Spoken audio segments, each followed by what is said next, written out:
नमस्कार दोस्तों, क्या हाल चाल है। कायदा आपसे हम बात करने आए हैं पाकिस्तान के बारे में। ये वही देश है जो 1947 के पहले इंडिया में ही था और एक धर्म के आधार पर यह देश अलग हुआ था भारत से मोहम्मद अली जिन्ना के कारण। और आपको पता ही होगा 2023 आज के प्रेजेंट टाइम की बात करी जाए तो पाकिस्तान का क्या हाल है। विद इन 76 ईयर्स के अंदर अंदर पाकिस्तान आज किस तरीके के हाल चाल में हो चुका है। और आपको पता ही होगा कई सारे बड़े बड़े साइंटिस्ट और बहुत सारे फिलोसफर का ये कहना है कि अगले 2033 तक में भी ऐसा हो सकता है कि पाकिस्तान की जो इकोनॉमी है और जो गवर्नमेंट है पूरी कोलैप्स कर जाए। और ये भी हो सकता है कि पाकिस्तान वर्ल्ड मैप से भी हट सकता है। हाँ, ये बिल्कुल बहुत ज़्यादा सीरियस बात है कि पाकिस्तान क्या अब देश ही नहीं रह जाएगा, 10 साल के अंदर अंदर क्या पूरा पूरा देश डूब जाएगा। सारी की सारी आज आपसे हम बात करने आए हैं। तो चलो जल्दी से वीडियो को आगे बढ़ाते हैं और चैनल को यार सब्सक्राइब करो और आगे जल्दी से बात करें, क्योंकि आप जब मेरे चैनल को सब्सक्राइब करते हो तो मुझे प्रोत्साहन मिलता है ऐसी नई नई वीडियो आपके लिए रोजाना लाने के लिए। तो यार पैसा नहीं लगता यार, प्लीज कुछ सेकंड ही लगते हैं, जाके चैनल को सब्सक्राइब करिए और बेल आइकन को भी ऑल कर लेना। अब बात करी जाए पाकिस्तान की। देखिए, पाकिस्तान आज के समय में बात करी जाए तो पाकिस्तान में तहरीके तालिबान टीटीपी घुसा हुआ है, प्लस में चाइना उसमें अलग अपना टांग अड़ा रहा है। इंडिया का पीओके पाकिस्तान ऑक्यूपाइड कश्मीर जो है वो इंडिया उससे लेने में लगा हुआ है, क्योंकि हाँ भाई हमारे देश की चीज़ें तो हम बिल्कुल लेंगे ही लेंगे। और प्लस में वहाँ पे फ्लड आ गई, अभी पिछले 2022 में आपने सुना होगा वहाँ पे बाढ़ आई है जो 1 लाख करोड़ के ऊपर वहाँ की चीज़ें बर्बाद कर चुकी है। यही नहीं, इकोनॉमिक क्राइसिस वहां पे बहुत तेजी से घुस चुकी है और यहां तक कि पाकिस्तान में 247 बिलियन डॉलर का कर्ज में पाकिस्तान डूब चुका है। $1 बिलियन कितना होता है यार, पता ही है ना। $1 billion equal to 8,000 crore rupees. 8,000 crore rupees into 247 कर दीजिए, आपको आप सोच भी नहीं सकते कितने ज़्यादा बड़े कर्जे में पूरा पूरा देश डूब चुका है। और यहाँ तक कि पाकिस्तान हर जगह पे एक कटोरा लेकर के लगा हुआ है कि भाई साहब मुझे पैसा दे दीजिए, मुझे अपने देश को आगे बढ़ाना है, मुझे अपने देश को कुछ करना है। और सबसे बड़ी चीज़ तो ये है कि 2047 से जब पाकिस्तान गवर्नमेंट जब से पाकिस्तान बना था मोहम्मद अली जिन्ना के कारण से आज तक उस देश में जितने भी साल हो चुके हैं वहाँ पे कभी भी फुल टाइम की गवर्नमेंट नहीं बन पाई है। मतलब कि ये 5 साल की कोई भी गवर्नमेंट अपना पूरा कार्यकाल पूरा नहीं कर पाई। एज लाइक जैसे अभी बीजेपी गवर्नमेंट चल रही है इंडिया में, तो 2019 में बनी थी, तो अगले साल चुनाव है तो 5 साल हो जाएंगे। इस तरीके का काम हुआ ही नहीं पाकिस्तान में। किसी न किसी कारण की वजह से पाकिस्तान की गवर्नमेंट सारी की सारी हटा दी जाती है। मतलब कि देखिए, सबसे बड़ी बात तो ये कि वहाँ पे गवर्नमेंट ऑफ पाकिस्तान का नहीं, वहाँ की फौज का राज चलता है, वहाँ के फौज की जनरल का राज चलता है। और वहाँ की फौज जब मन करे तब अपने तरीके से किसी भी प्रधानमंत्री को हटाती है, किसी नए प्रधानमंत्री को लाती है, किसी न किसी कारण से उस प्रधानमंत्री को गिरफ्तार कर देती है, मरवा देती है। जैसे भुट्टो की कहानी तो आप जानते ही होंगे, और उन्हीं का बेटा इस समय में फॉरेन मिनिस्टर हुई है पाकिस्तान में।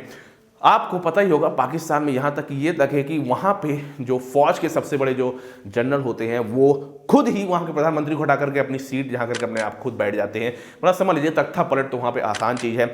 और अभी इमरान खान वहाँ पे प्रधानमंत्री थे, खाली 3 या 4 साल के अंदर अंदर ही उनको अपना कार्यकाल खत्म करना पड़ा और नई सरकार फिर से आ गई।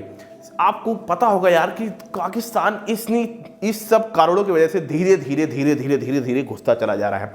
यहाँ तक कि वहाँ के एक प्रधानमंत्री ने यह तक कहा था कि हम परमाणु बम बनाएंगे, भले ही हमें घास की रोटी खानी पड़ जाए। मतलब समझ में आ रहा है, हम चाहे जितनी ज़्यादा गरीबी में डूब जाए हम घास की रोटी खा लेंगे, लेकिन हम परमाणु बम मतलब कि न्यूक्लियर वेपन्स जरूर बनाएंगे, एटम बम्स जरूर बनाएंगे। और उन्होंने जो बोली थी वो चीज़ आज होते हुए भी दिख रही है। देश के पास परमाणु संपन्न देश तो है, लेकिन खाने के लिए रोटी नहीं है। जैसे कि आपके वीडियो में दिख रहा है, वहाँ के लोग मतलब आटे की जो बोरियां हैं वहाँ की गवर्नमेंट बांट रही है, तो वहाँ पे 3-3, 4-4, 10-10 लोग एक दूसरे से छीन रहे हैं कि भाई साहब उनके घर में खाने का पैसा नहीं है। यहाँ तक कि आपको बता देता हूँ, वहाँ पे जो आटा है ना, 501% आटे के रेट बढ़ चुके हैं जिससे हम लोग रोटी बनाते हैं। वहाँ पे जो प्याज है वहाँ पे 200% प्याज के रेट बढ़ चुके हैं। ऑयल जो होते हैं वहाँ पे वो 200 से 250 रुपये लीटर ऑयल वहाँ पे पहुँच चुका है, जो जिसके कारण से हम लोग ये गाड़ियाँ चलाते हैं। ईटिंग ऑयल्स की भी बात करी जाए तो वो भी कम से कम 200% बढ़ चुका है। मिल्क वहाँ पे 150% बढ़ चुका है रेट। इतनी सारी चीज़ों में इतना ज़्यादा रेट बढ़ चुके हैं कि पूरा पूरा देश कोलैप्स होता जा रहा है, बंद हो जाएगा। ऐसा लग रहा है जैसे नहीं कि एक कंपनी हो, एक दिन पूरी पूरी डूब जाएगी और वहाँ पे ताला लग जाएगा। क्या ऐसा होने वाला है पाकिस्तान में? इस सब चीज़ों के बचने के लिए वहाँ की गवर्नमेंट ने कई सारे यूरोपियन देश और यहाँ तक कि जो अरब कंट्री से एज लाइक दुबई, कतर, इन सब के पास जाकर के भीख मांगा इन्होंने। मतलब कि सिंपल सा आंसर है, भीख मांगा ही बोला जाएगा, क्योंकि इन्होंने वहां पे जाकर के बोला कि भाई साहब मुझे पैसा दो, हमारा देश डूबता जा रहा है, हमारे क्या। और पैसा मांग किसकी वजह से रहे, कह रहे भाई साहब हमारे क्या बाढ़ आ गई, उसकी वजह से हमारा देश डूब रहा है, क्योंकि बाढ़ में बहुत ज़्यादा नुकसान हो गया। बाढ़ की वजह से नहीं, उनके क्या पहले से ही इकोनॉमिक क्राइसिस चल रही थी। और यहाँ तक कि आप बहुत दिन से न्यूज़ में सुनते भी आ रहे होंगे, पाकिस्तान के बाद जो फॉरेन रिजर्व है वो खाली मात्र 1 हफ्ते का बचा है, 10 दिन का बचा है। इतनी सारी दिक्कतों से पाकिस्तान जूझ रहा है, तो उनको किसी तरह से $10 बिलियन पैसा मिल गया मांगने के बाद। तो वहाँ की गवर्नमेंट ने खूब तरीके से एडवर्टाइजमेंट किया कि हमको $10 बिलियन मिल गया, $10 बिलियन मिल गया, और वहाँ के लोग खुश होने लग गए धीरे धीरे कि $10 बिलियन मिल गया। लेकिन तब ही मतलब वहाँ पे इनका नाम था मरियम औरंगजेब, इन्होंने जो है ट्वीट किया कि हमको देखिए जापान से इतने रुपए मिल चुके हैं, ये जो है वेस्टर्न कंट्री से इतने मिल चुके हैं, यूरोप से इतने मिल चुके हैं, यूनाइटेड अरब अमीरात से इतने मिल चुके हैं, सबके जगह के उन्होंने बताया, वर्ल्ड बैंक से इतने मिल चुके हैं मुझे पैसे, मतलब सब जगह के बता रहे हैं मुझे $10 बिलियन मिल चुका है। लेकिन वहाँ के तभी जो डॉन न्यूज़ है, वहाँ का जो न्यूज़ चैनल है डॉन न्यूज़, उसने खुद बताया कि ये जो रुपए है उसमें से 90% ऑफ मनी, लगभग $8.7 बिलियन रुपीस कर्जा है। आपको बिल्कुल सुन के समझ में आ गया होगा कि ये रुपए उनको दान के तौर पे नहीं मिले हैं, उनको कर्जा दिया गया है, जो कि विद इन 3 ईयर्स में उनको रीपेमेंट करना होगा उन कंट्रीज को जहां से वो पैसा लेकर के आए हैं। मतलब कि अभी की जो प्रेजेंट गवर्नमेंट है वो अपने आप को तो अच्छा दिखा दे रही है लोगों के सामने कि भाई साहब देखो हम पैसा लेकर के आ गए हैं, आप लोगों की मदद करने जा रहे हैं, लेकिन ऐसा बिल्कुल भी नहीं है। वहां की जो हालात हैं वो और भी ज्यादा बिगड़ने वाले हैं दिन पर दिन। जब ये पैसा रीपेमेंट की बात आ जाएगी तो वहां पे समझ लीजिए पाकिस्तान जो पहले से कर्जे में डूबा था वो धरातल में घुस जाएगा, मतलब जमीन के अंदर चला जाएगा। इस तरीके की वहां की सरकार कामें कर रही है और वहां के पब्लिक को ये सब चीजें झेलनी पड़ रही है। सबसे बड़ा कारण तो मैंने बता दिया कि वहां पर इतनी सारी दिक्कतें हैं, फौज अपने तरीके से देश चलाना चाहती है, पाकिस्तान की जो गवर्नमेंट है वो अपने तरीके से चलाना चाहते हैं, और यहां तक कि कोई भी चीज प्रॉपर तरीके से नहीं है। जब मन करे तब भाई साहब चुनाव करा दो, जब मन करे तब सत्ता से वहां के प्रधानमंत्री को हटा दो, जब मन करे तब अपने तरीके से कुछ भी कर लो, जब मन करे तब ऑयल रिफाइनरी बेच दो, जब मन करे तब गवर्नमेंट की जमीनें बेच दो, जब मन करे तब वहां के जो पाकिस्तान का जो पाकिस्तान ने भी आपने सुना होगा, हालांकि थोड़े दिन पहले पाकिस्तान जो एम्बेसी थी अमेरिका में वो अपने मन से बेचती। इतना बुरी हालत में पाकिस्तान डूब चुका है कि जो मन करे वो बेचता चला जा रहा है दिन पर दिन। और एक चीज़ और बता देता हूँ कि पाकिस्तान में इस समय ये हालत हो गई कि वहाँ के जो बच्चे हैं वो भूखमरी से, वहाँ पे लोगों को मतलब जो रिकेट नहीं, बच्चों को जो बीमारियाँ होती हैं वो फैलती जा रही, रिकेट्स हो गया, स्कैरी हो गया। मतलब कि इसमें क्या होता है, आपकी हड्डियाँ जो होती हैं बिल्कुल आगे आती हैं और जो मांस होता है शरीर का वो पूरा घुस जाता है अंदर। इस तरीके की बीमारी हो रही है, बहुत सारी दिक्कत हो रही है। मतलब वहाँ के जो गवर्नमेंट हॉस्पिटल है वो तो बिल्कुल बंद हो गए। वहाँ के जो मॉल्स हैं उनको बोल दिया गया आप रात को 8 बजे के बाद मॉल्स को बंद कर दीजिए, जिससे ज़्यादा लाइटें बचा सके। वहाँ पे समझ लीजिए इलेक्ट्रिसिटी तक को बचाना पड़ रहा है। वहाँ के जो लोग हैं उनको बोला जा रहा है कि आप थोड़ी दूर को अगर आप जाना 5 से 10 किलोमीटर जाना है तो आप साइकिल का यूज़ करिए, आप लेकिन अपने वाहन का यूज़ मत करिए, क्योंकि पेट्रोल डीजल इतना ज़्यादा महंगा हो चुका है। वहाँ से बोला जा रहा है कि भाई साहब आप खाना कम खाइए। ये आखिरी लाइन जो मैंने बोली है मुझे बहुत डर लगाती है कि किसी भी देश में अगर ऐसी हालात हो जाए, मतलब समझ लीजिए आपके घर में नहीं, किसी के घर में ऐसे हालात हो, चलो ठीक है कोई बात नहीं, हम थोड़े तरीके से करें। पूरे देश में ऐसे हालात हो चुके हैं, 20 करोड़ जो प्लस जनता वाला देश है वो ऐसी हालत में आज डूब चुका है कि भाई साहब वहाँ की गवर्नमेंट ये तक कह रही है कि आप खाने में कम खाना खाइए, कम चीनी यूज़ करिए, और यहाँ तक कि बोला जा रहा है कि आप ये जो मॉल्स जा रहे हैं, ये सब चीज़ें घूम रहे हैं, इनको घूमना कम करिए, इससे क्योंकि इसके हमारे खर्चे बढ़ते हैं। बहुत बड़ी दिक्कत में पाकिस्तान इस समय हो चुका है, और कारण तो आपको पता ही होगा, अपनी मनमर्जी तरीके से, और खासकर जो आतंकवाद को उसने पाला, इसके कारण से कोई भी गवर्नमेंट आज तक अपना कार्यकाल पूरा नहीं कर पाई। जो सोच के देखिए कोई नई गवर्नमेंट आती, जैसे इमरान खान आए थे, बहुत सारी नई चीज़ों को सोच के लाए थे, उन्होंने सोचा था अपने पाकिस्तान को आगे बढ़ाएंगे।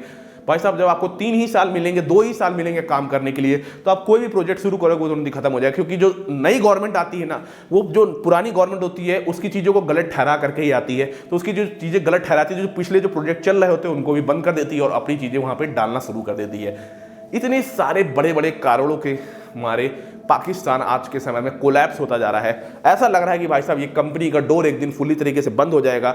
और वहाँ पे जो तहरीके तालिबान है वो तो ये तक कह रहा है कि तहरीके तालिबान की आपको जो स्टोरी पता करनी है तो मैं आई बटन में जो है वीडियो डाल दे रहा हूँ, पता कर लीजिए तहरीके तालिबान क्या है। या फिर आपको इसमें अच्छे से वीडियो चाहिए तो मैं भी इसके बारे में वीडियो डाल दूंगा, या कि क्यों तहरीके तालिबान पूरा कहीं पाकिस्तान में कब्जा करना चाहता है, और क्या तहरीके तालिबान के कारण से भारत को भी जो है डर है इस चीज़ का। नहीं, तहरीके तालिबान कहता है कि वैसे पूरे पाकिस्तान में अपना कब्जा कर लेंगे और वहां पे सरिया कानून लागू कर देंगे। सरिया कानून आपको पता ही होगा, कोई भी जो लड़की होगी सरिया कानून के तहत वहां पे 6 क्लास के ऊपर पढ़ने नहीं जा सकती, वहां पे अपने तरीके से लड़कियां बाहर नहीं जा सकती, बुर्का पहन के ले सकती हैं, बड़े बड़े जो पद होंगे वहां से लड़कियों को हटा दिया जाएगा, सरकारी नौकरियां लड़कियां नहीं कर सकती। मतलब खासकर जो लड़कियां हैं, वुमेन्स हैं, उनके ऊपर बहुत ज्यादा गलत तरीके से एलिगेशंस लगाई जाएंगी, जो मन करेगा वो किया जाएगा। इस तरीके का सरिया कानून होता है और अपने मनमर्जी से सब कुछ करने लग जाते हैं, ये होता है सरिया कानून।